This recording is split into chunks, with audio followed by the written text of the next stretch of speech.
Today, Bergen Stage's radio theater brings you a story that children for many generations have loved. A warm and tender portrait that you may all remember. Louise May Alcott's Little Women. My little women. My 4 very precious little women. Sometimes I see them still as they were in those days. Dark days for us. Trying days with their father still away in some distant army camp. And yet, even in those days, Christmas came again. And since I was busy at the army hospital,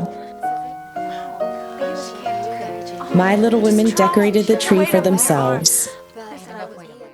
Amy, it needs another string of popcorn here. And a few more angels. I'll paint them, Joe. I think it's a beautiful Christmas tree. Well, it's nice, Beth, but what, Joe? Meg, Christmas won't be Christmas without any presents. No. It's so dreadful to be poor. Well, I can tell you one thing. We won't always be poor. Someday I'll be a famous writer and make my fortune selling stories, and you'll all ride around in fine carriages and have servants and money and dozens of dresses. I should like that. So there's no use fretting now. Come on, let's rehearse our Christmas play. Amy, I wrote a new scene for you. It's wonderful. Oh, no. It's perfectly simple. All you have to do is shout, "Rodrigo! Rodrigo, save me!" and then faint. Rodrigo, Rodrigo, save me. And faint. I can do that. I've planned my costume, too. It's absolutely plain, with all the colors of the rainbow in it. Impossible. Why? I'm a princess, am I not? You're a princess, but you don't know it. You think you're a servant girl working for Hagar the witch. A princess always knows she's a princess. Well, you don't.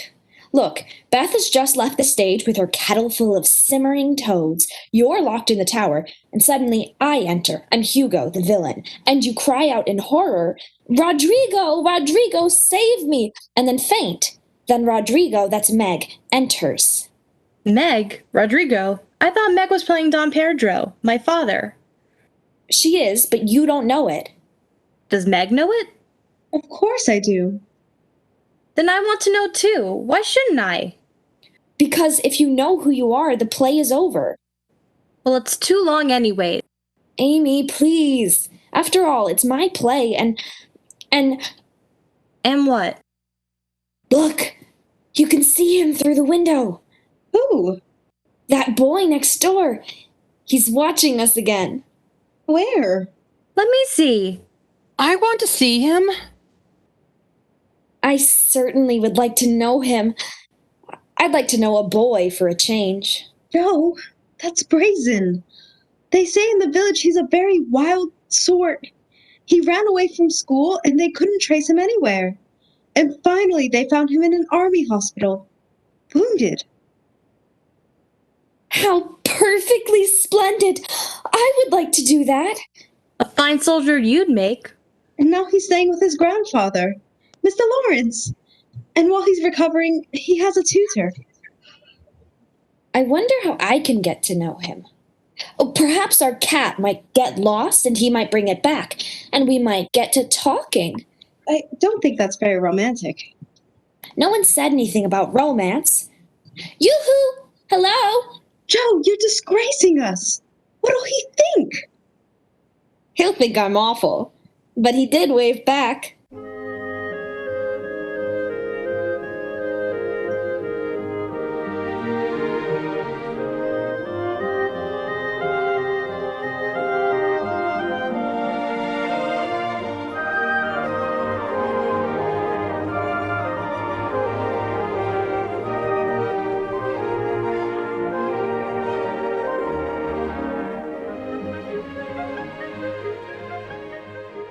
There must be some way to get to know them. They always seem to be having so much fun. Perhaps one of these days I can. Laurie? Oh, hello, Brooke. At the window again. Your grandfather's not going to care much for that. After all, you're supposed to be studying. Studying? Hang it all, Brooke. It's Christmas Eve. That's no excuse. But I have a suggestion. A suggestion? Perhaps if we started your studies earlier, we might finish earlier. Then by 4 o'clock, you could give your undivided attention to the view. And we'll start this very moment. Look, she's out there now. That's the one I like to watch. See her? Yes, though it's a strange way to spend Christmas Eve, shoveling snow off the walk. She swings that shovel just like a boy. Interesting, isn't she? Yes. But the other one is pretty. She must be the oldest, I think. You know, I've been wondering if... Look! She's seen us. She's smiling up at us. Brooke, I'm going to talk to her. Careful, Laurie. Your throat. I'm all right. Hello there! Hello! Isn't that hard work for a girl? Well, that's all we have in this family. Why don't you come and help me? Can't. I have the Quincy. Oh, what a shame. Isn't catching, though. I can have visitors. Only, I don't know anyone. Well, you know me. Almost. Could you come over and keep me company? I'd be very happy. Brooke, you think she'll really come? I don't know, Laurie. Marmee? Marmee? I think she'll come.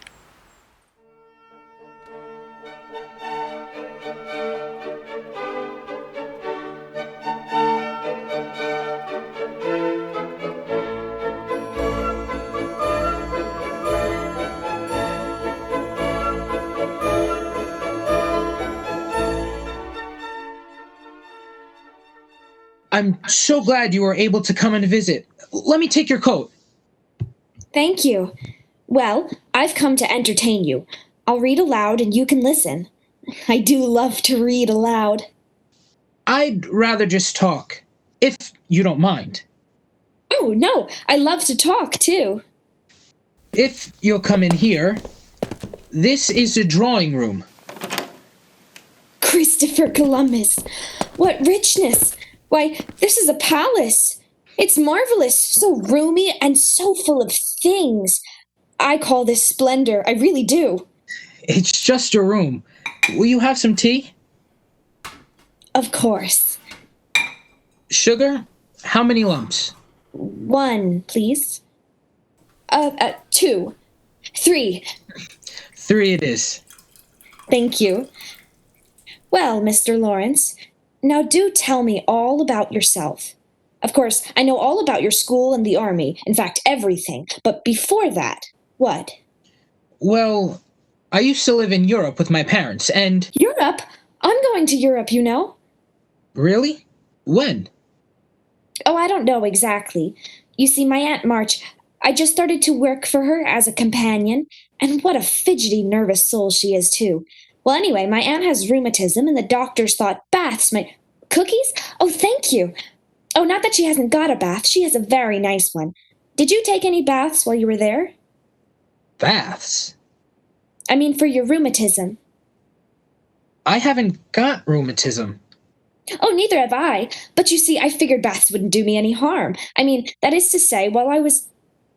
Oh, these cookies are good. Because I've always wanted to go to Europe. Not for the baths, of course. Not at all. For my writing. It's so good for writers. You see, my Aunt March... Oh, but you don't know Aunt March. What were you going to say, Mr. Lawrence? Nothing. Except, I'm not Mr. Lawrence. I'm Laurie. Well, Laurie, then. And I'm Jo. That's short for Josephine, of course. Of course. Tell me, how are you getting along with your grandfather, Laurie? Oh, fine. Once I got used to him. You know, he's... Well, he's... Oh, yes, I know. I suppose we shouldn't even dare say it in front of his portrait. He does look grim, doesn't he? I can see how his face might frighten a lot of people. but I can't imagine being afraid of him. Of course, every time I've ever seen him, he's been barking at something, but somehow, well, I rather like him. Thank you, ma'am. Oh! Grandfather? So you think my face frightens people, young lady? Yes, sir. Frankly, I do. You understand, I don't think you mean to frighten them, but your face... You ask me, sir, and yes, I do think so. And I bark, do I? I have heard you bark, yes, sir. Perhaps you don't bark all the time, but you do bark, yes, sir. But with all that, you rather like me, do you? Yes, sir, I do. I really do, in spite of everything. And I like you. Will you have a cup of tea? Oh, thank you. I had one. I was just going. Wait a minute. I'll walk home with you, Joe. No, you stay indoors, young man. But grandfather... I should be enchanted to see Miss March home myself. Shall we go, my dear? Thank you. Goodbye, Lori. Goodbye.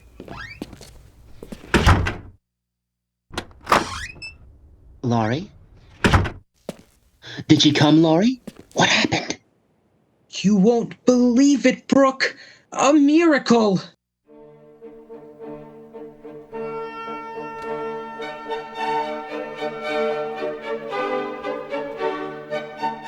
Yes, it was a miracle. Our home that for so many months had known only the voices of my little women now frequently echoed to men's voices too. Mr. Lawrence was suddenly quite neighborly, and Laurie was a constant visitor. Brooke came with him too, as a rule. It wasn't hard to see why. The way he and Meg smiled at each other made me happy, and a little sad. Young Laurie smiled at Joe the same way. But the months went by, and she gave him no encouragement. Joe was busy, you see. She was writing. And yet 'tis whispered that when the gondolas glide through the fatal waters, these same waters still run crimson with the blood of Lady Viella and her gallant lover, slain by the phantom hand. The end. Joe? Yes, Beth, come in. You're crying. What's the matter? My story. Oh, poor Joe. Is it that bad? It's wonderful. Oh. Well, Laurie's waiting for you downstairs. Oh, Bilge, I told him not to bother me. He says he's going to wait until you come down. Let him. I wish he'd realize I haven't time for his nonsense. But he's waiting, Joe. What'll I tell him? Tell him I went up in smoke. You aren't really, are you? No, my darling. But I am simply not coming down. And the sooner Mr. Lawrence understands that... Joe? Beth? Meg, what is it? Oh, it's dreadful, Joe. A telegram from the army. Father! He's in the hospital. In Washington. Marmy's leaving at once. You better come down.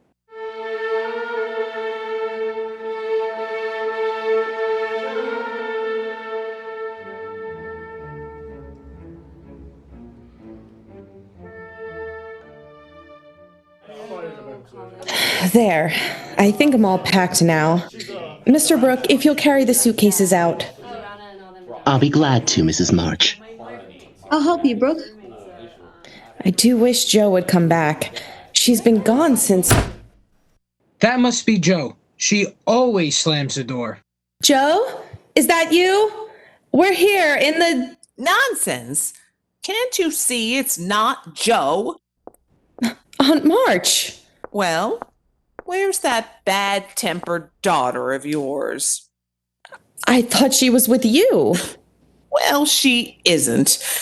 Here, take this envelope. You'll need more than you asked for. There'll be other expenses besides your train fare. Thank you, Aunt March. But why didn't Joe bring it? Because we had words, that's why. As always, she was rude and impolite. She ran out before I could even. Marmee? There she is. In here, Joe. I've been running, so Aunt March! Yes, miss. I had to get dressed and ride all the way over here just because you were so obstinate. But Aunt March, I'm not interested in explanations. Good day. Joe, where have you been? Yes, we were so worried. well, Aunt March croaked as she always does, and I lost my temper, so I decided to get some money on my own. Here, Marmee, this will pay for your fare. $30? Where did you get it? I didn't beg, borrow, or steal. I only sold what belonged to me. What? Well, if I take my bonnet off, Your hair! Your beautiful hair! Oh, my Joe! Your beautiful, beautiful hair. now don't wail, Beth. It doesn't affect the fate of the nation. Really, I like it short.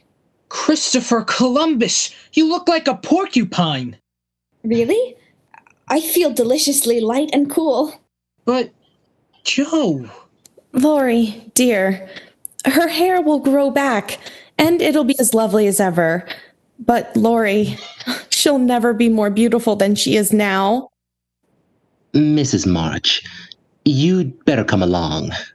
Mr. Lawrence has the carriage outside. Yes, I'm coming. Amy, Beth, Joe, take care of things. Goodbye, my darlings. Goodbye, Marmee. Goodbye. Goodbye, Marmee. Goodbye. Don't cry, Joe. Father will be all right. I'm not crying for Father, Beth. What then? My hair!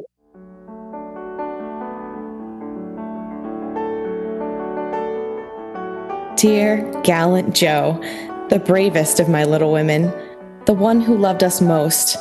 Dear Joe, who could dream 1,000 new stories and never see the ending of our own. I was sitting in my room that day. Their father had been home for a week, and at last I'd gotten back to my sewing. She burst into the room like a hurricane, and when I looked up, startled, Marmee, do something! Go downstairs, quick! Brooke is kissing Meg, and Marmee, she likes it. Joe. Joe? Yes, Lori. I saw you leave the wedding and come outside. I thought perhaps you wouldn't mind if I came out too. No, I don't mind. Don't feel badly, Joe. Even if Meg is married, you know you've still got me. Of course, I'm not good for much, but I'll stand by you all the days of my life. I know you will. You don't know what a comfort you are to me, Lori. Joe, will you listen to what I want to tell you? No, Lori, don't say it. Don't. I will, and you must hear me. It's no use, Joe. We've got to have it out, and the sooner the better. All right. Say what you like, then. I'll listen. I loved you ever since I've known you, Joe. Couldn't help it. I've tried to show you, but you wouldn't let me. Now I'm going to make you hear and give me an answer. Lori, I wanted to save you this. I never wanted you to care for me so. I know I'm not half good enough for you, Joe, but, well, if you love me, you can make me anything you like. I wouldn't change you, Lori. I wouldn't change you at all. Then, Joe, please. Oh, Lori, I'm so sorry. So desperately sorry, but I can't say I love you when I don't. Really and truly, Joe? Really and truly, Lori. I don't think I'll ever marry. Oh, yes, you will. I know you will. You'll meet some good-for-nothing, no-account fool, and you'll fall in love, and you'll work and live and die for him. I know you will, because it's just your way. And I'll have to stand by and see it. Well, I'll be hanged if I do. Lori, where are you going? To the devil!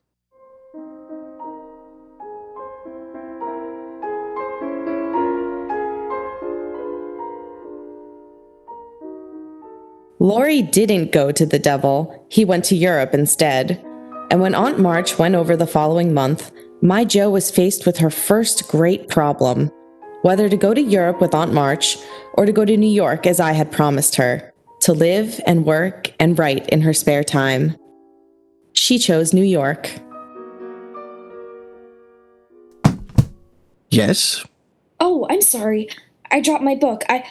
I'm the new governess. I'm Josephine March. Do you live here too? Yeah. My name is Friedrich Bear. They call me Professor.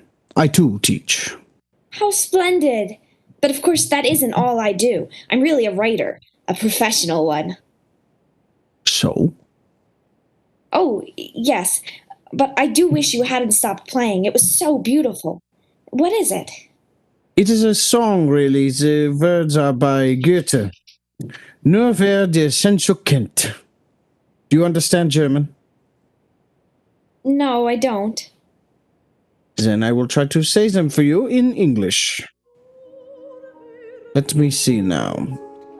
Nur wer die Sensu kennt. Only who knows what longing is, weiß was ich leide, can know what I suffer.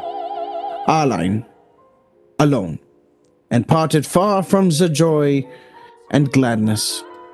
My senses fail, a burning fire devours me. My senses fail. A burning fire devours me. If only I could write something like that. Something that would set other hearts on fire. You truly like to write, then? Oh, yes. Writing is my life. I've scribbled ever since I was a child. Some of my stories have been published. And I just sold another to the Weekly Volcano. The Weekly Volcano? You must forgive my ignorance, but what is that? Why, it's a magazine, of course. Oh. You see, one can always learn. Yes, indeed. That's why I came to New York. To see and hear and learn. Then perhaps we can be of help to each other. I mean, well, since we are both to be living here anyway, perhaps you can teach me about magazines and I can teach you about music, yes? Oh, yes. I think that would be wonderful.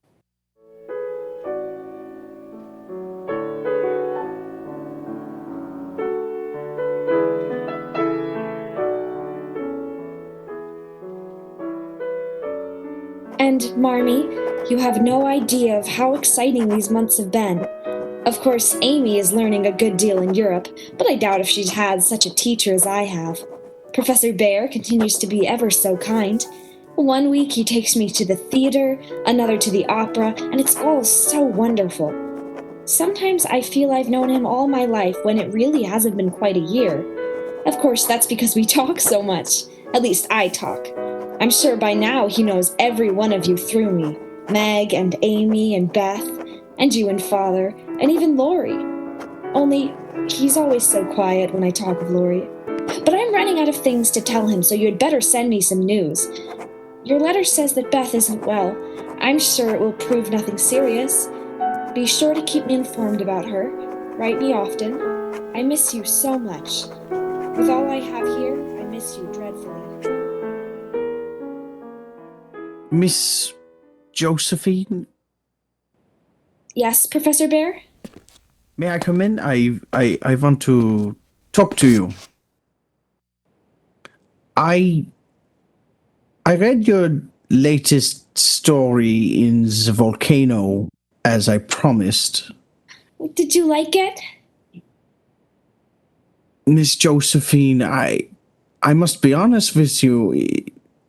I was disappointed. Oh. Why do you write such artificial characters, such contrived plots? The Duke's vengeance. Villains, murderers, fainting women? Miss Josephine, please. I am so sorry. I didn't want to hurt you. It isn't you. It has nothing to do with you. I had a letter. You have had bad news, and since a stupid professor comes in blundering and makes things worse. No, I want the truth. If I can't stand the truth, I'm not worth anything. Please. Well, first, I say to myself, maybe I have no right to speak, but then I say, maybe I have no right to be silent because she has talent. You really think so? Otherwise, I would not say it. You know that. And I say to you, even sweep mud in the street before you are false to that talent. Only say to yourself, I will never write one single line which I have not felt first in my own heart. You will do that, my little friend? I'll try. You will write about the simple, beautiful things you know?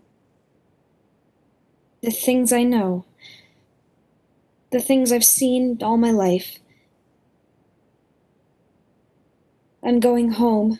Home? You're leaving us? That's why I was crying. It was in the letter. My family needs me. Beth is sick.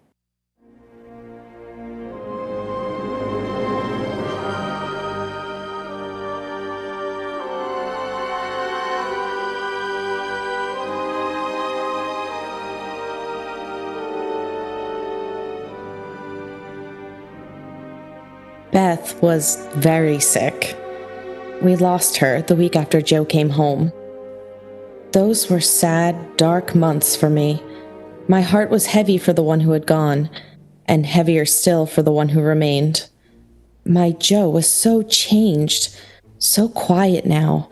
Day after day, she closed her door on us, and I could hear the scratching of her pen as she wrote.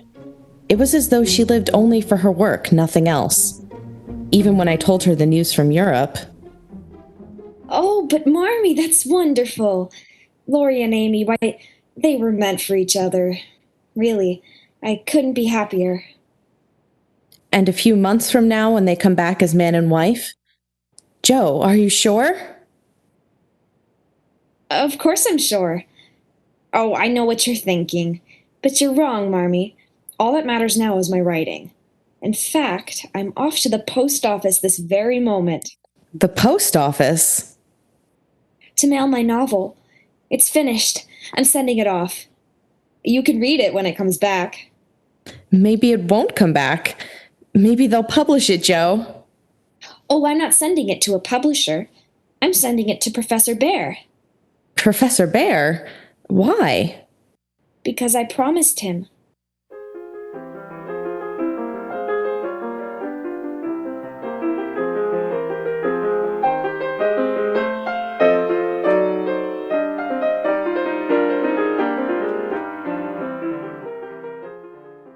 Amy, you look simply wonderful. Europe and marriage both agreed with you, I think. Now tell me all about... Here you are, Joe, dear. Something for you. Oh, how nice. Thank you, Laurie. Oh, it isn't from me. Then what? Open it, Joe. Don't just look at it. I can't imagine what... Why, it's a book! My Beth by Josephine March. Joe, it's your book. They published it. Published. Laurie, who left this with you? A man. He had a sort of accent. He... Where is he? He wouldn't come in. He went away. Oh, no! He couldn't have! He couldn't have! Joe, where are you going? Joe!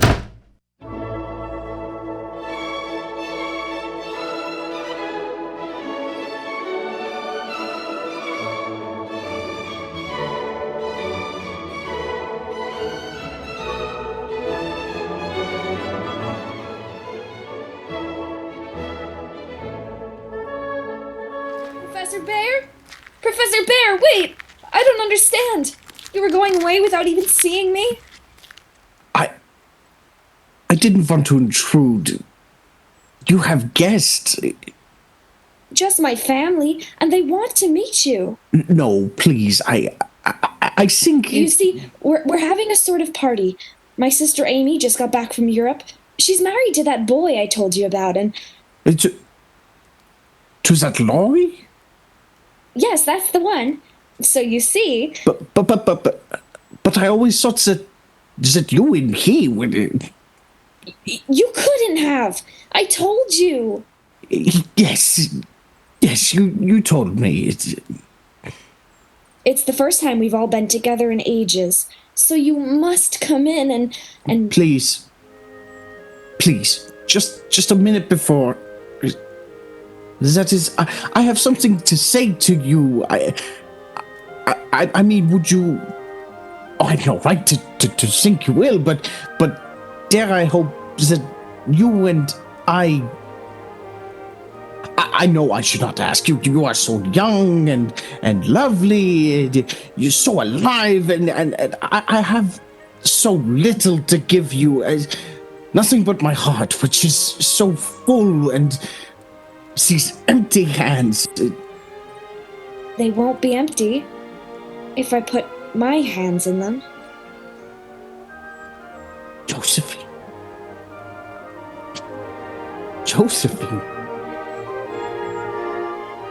Shall we go join our family?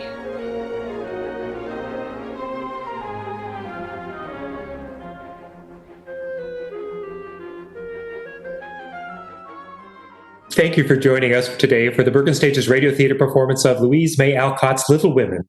Featured in our cast were Stella Berrettini as Jo, Tyler Koch as Laurie, Christine Dunning as Marmee, Victoria Jungerman as Amy, Sarai Dinson as Beth, Catherine Prague as Meg, Joshua Pack as Brooke, Peter Helf as Mr. Lawrence, Lee Janitis as Aunt March, and Ray Parente as Bear. Dean Matson is our recording engineer and special effects creator, Marianne Co-Rivera is our video engineer, and I am Jim Bumgardner, your host. Thank you to Bergen Community College, the BCC Office of Student Life, and the BCC Media Technologies Department. Tune in to another episode of Bergen Stage's Radio Theater soon, and be sure to catch our earlier episodes available on YouTube, on Spotify, and at the BCC Library. Until next time, don't touch that dial, and if you do, remember to disinfect it first.